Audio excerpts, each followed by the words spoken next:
तेल अवीव में बम धमाके की जिम्मेदारी हमास ने ली है और अब खौफ का हाल ये है कि इजरायल की सड़कों को छावनी में तब्दील कर दिया गया है। पूरे इजरायल में इस वक्त टेरर अलर्ट जारी है।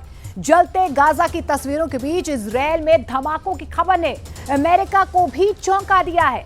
कहा तो यहां तक जा रहा है कि इजरायल में हमास के 27 एजेंट घुस गए।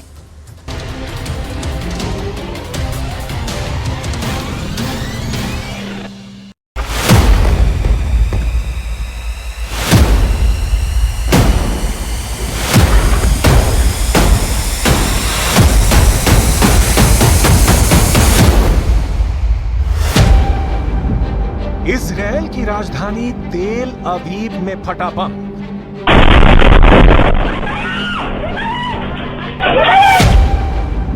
टारगेट पर थे इजरायल के प्रधानमंत्री बेंजामिन नेतन्याहू।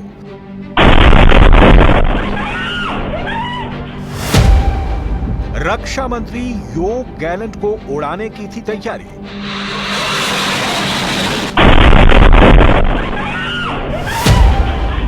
बम किसके लिए था? मौत का पैगाम।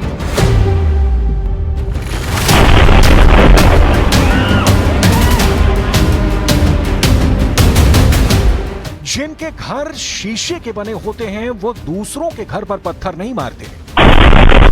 इजरायल की राजधानी तेल अवीव में फटे बम की कहानी नेतन्याहू को यही लाउड एंड क्लियर मैसेज दे रही है।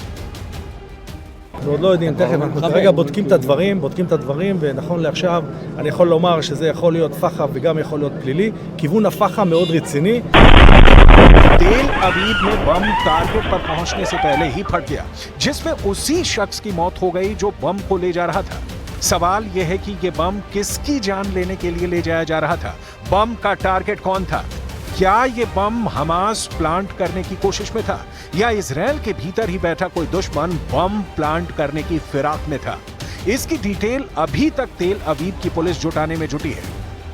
लेकिन यह बहुत गौर करने वाली बात है कि यह पहली बार नहीं हुआ है जब तेल अवीव में इस तरह की कोई घटना हुई है। गाजा में खून खराबे के बीच ऐसा कई बार हुआ जब तेल अवीव भी दहला, कभी लेबनान के हिजबुल्लाह के रॉकेट से, कभी चाकूबाजी से, ये कभी मिसाइल अटैक के पहले के सारन से। इजरायल वॉर मोड में है, लेकिन खुद इजरायल के खिलाफ हमले नहीं रुक रहे। इस बीच इजरायल ने गाजा में ताजा हमले किए हैं। इन हमलों में 29 फिलिस्तीनियों की मौत हो गई है। गाजा पर ताजा अटैक उस वक्त हुआ है जब अमेरिका के विदेश मंत्री एंटनी ब्लिंकन इजरायल में थे। शांति प्रस्ताव पर बातचीत के लिए इजरायल बातचीत के लिए कितना तत्पर है, कितना उत्सुक है, गाजा पर हुए हमले उसकी बानगी है। गाजा के स्वास्थ्य अधिकारियों के मुताबिक सेंट्रल सिटी दीर अल बला में एक घर पर इजरायली हवाई हमले में बच्चे और उनकी मां की मौत हो गई। मरने वालों में एक ही परिवार के 8 लोग शामिल हैं। हमले में एक महिला और उसके 6 बच्चों की मौत हुई है। इजरायली सेना ने कहा कि उसने दक्षिण शहर खान यूनिस से इजरायल पर हमला करने के लिए इस्तेमाल किए गए रॉकेट लॉन्चरों को नष्ट कर दिया, जो हाल के हफ्तों में तीव्र लड़ाई की जगह थी। गाजा में युद्ध और शांति साथ साथ। गाजा जल रहा है, अभी से नहीं, पिछले साल अक्टूबर से नेतन्याहू जला रहे हैं शांति प्रस्तावों, बैठकों और युद्ध विरामों की कोशिशों के बीच। अमेरिका के विदेश मंत्री एंटनी ब्लिंकन युद्ध छिड़ने के बाद 10वीं बार इजरायल पहुंचे शांति प्रस्ताव में जान फूंकने के लिए। इससे पहले ब्रिटेन के विदेश मंत्री और फ्रांस के विदेश मंत्री भी तेल अवीव में थे। मकसद वही इजरायल और हमास के बीच शांति स्थापित हो सके। एंटनी ब्लिंकन ने क्या कहा, सुन, उसके बाद दिखाएंगे शांति समझौतों की कोशिशों के बीच। मिडिल ईस्ट के दरवाजे पर जंग की Dastak.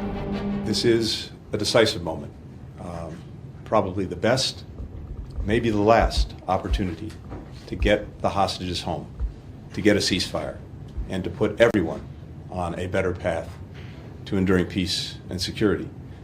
I'm here as part of an intensive diplomatic effort on President Biden's instructions to try to get this agreement to the line and ultimately over the line. It is time for it to get done. It's also time to make sure that no one takes any steps that could derail this process. And so we're working to make sure that there is no escalation, that there are no provocations.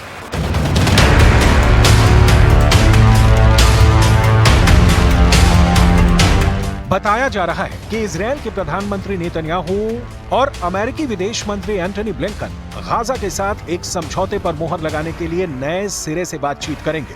Israel के बाद Blinken मंगलवार को मिस्र के Cairo की यात्रा करने वाले हैं, जहां आने वाले दिनों में युद्ध विराम वार्ता फिर से शुरू होगी। AFP के मुताबिक जॉर्डन और खुद हमास ने भी पश्चिमी देशों से नेतन्याहू पर दबाव बनाने की अपील की है ताकि कोई समझौता हो सके। वहीं इजरायल में भी युद्ध विराम को लेकर कई लोग प्रदर्शन कर रहे हैं। हालांकि नेतन्याहू के सत्तारूढ़ गठबंधन के लिए महत्वपूर्ण धुर दक्षिणपंथी सदस्य किसी भी युद्ध विराम का विरोध कर रहे हैं। पश्चिमी देशों के बढ़ते दबाव और ब्लिंकन के इजरायल में लैंड होने के समय कैबिनेट बैठक में हमास प्रमुख का जिक्र करते हुए नेतन्याहू ने जो कहा उसे बहुत ध्यान से सुनने की जरूरत है। हमास इस समय तक अड़ियल बना हुआ है।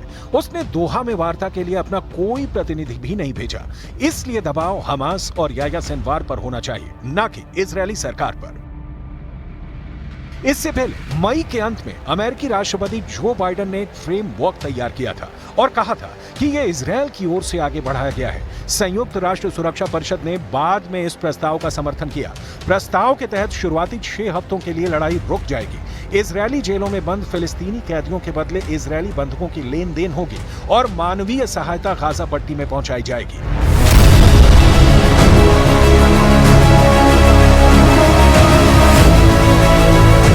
अमेरिका, कतर और मिस्र के मध्यस्थों ने भी प्रगति की सूचना दी है और अमेरिका का भी मानना है कि समझौता होने के करीब है। हालांकि बाइडेन के ये कहने के बाद कि हम पहले से कहीं ज्यादा समझौते के करीब हैं, हमास के राजनीतिक ब्यूरो के सदस्य सामी अबू जोहरी ने इस तरह की आशावादी बातचीत को भ्रम कहकर खारिज कर दिया है। मतलब घुमा फिराकर बात वहीं पहुंचती दिख रही है कि हमास और इजरायल के बीच युद्ध विराम की घोषणा कब होगी।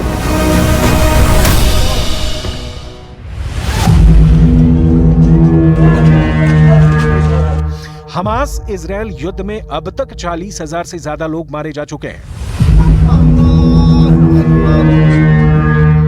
गाजा में पोलियो फैलने की आशंका गहरा गई है। विस्थापित फिलिस्तीनियों के लिए कोई जगह नहीं बची है। कुछ लोग सड़क पर सो रहे हैं। पीने का पानी भी दुर्लभ हो चला है।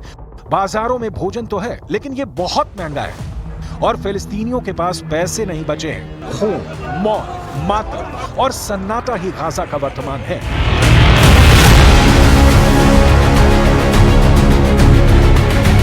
22 नवंबर 2023 को हमास और इजरायल के बीच 4 दिनों का संघर्ष विराम हुआ था। इस दौरान करीब 50 इजरायली बंधक और 150 फिलिस्तीनी कैदियों की रिहाई हुई थी।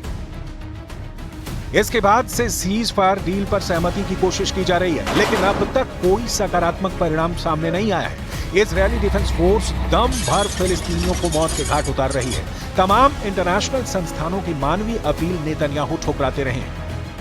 10 दिसंबर 2023 को भी अमेरिका, कतर और मिस्र की ओर से एक 3 स्तरीय सीज फायर डील का प्रस्ताव रखा गया था, जिस पर हमास के अधिकारी तो राजी हो गए, लेकिन इजरायल ने इस प्रस्ताव को ठुकरा दिया। उसके बाद नेतन्याहू ने हमास के खिलाफ हमले तेज करने का ऑर्डर दिया था और हमास के अंतिम आतंकी के मारे जाने तक किसी भी तरह से युद्ध रोकने से इनकार कर दिया था। लेकिन उसके बाद जिस तरह से इजरायली डिफेंस फोर्स ने फिलिस्तीनियों को मारा, उसने दुनिया को चिंता में डाल दिया। यही वजह है कि दोहा में 15 और 16 अगस्त को गाजा सीज फायर डील को लेकर बातचीत हुई।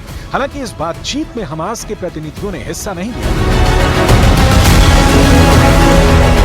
हमास उन 3 स्तरीय प्रस्ताव पर सहमति चाहता है जो UNSC से भी पारित हो चुका है।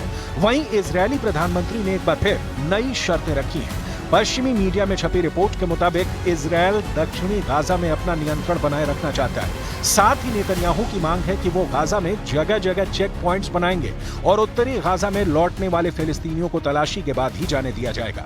बताया जा रहा है कि इजरायल की इन नई शर्तों की वजह से ही हमास ने सीज फायर डील की बातचीत में शामिल होने से इनकार कर दिया है। सवाल है कि अब आगे क्या होगा? युद्ध विराम होगा या गाजा यूं ही कब्रिस्तान में तब्दील होता रहेगा?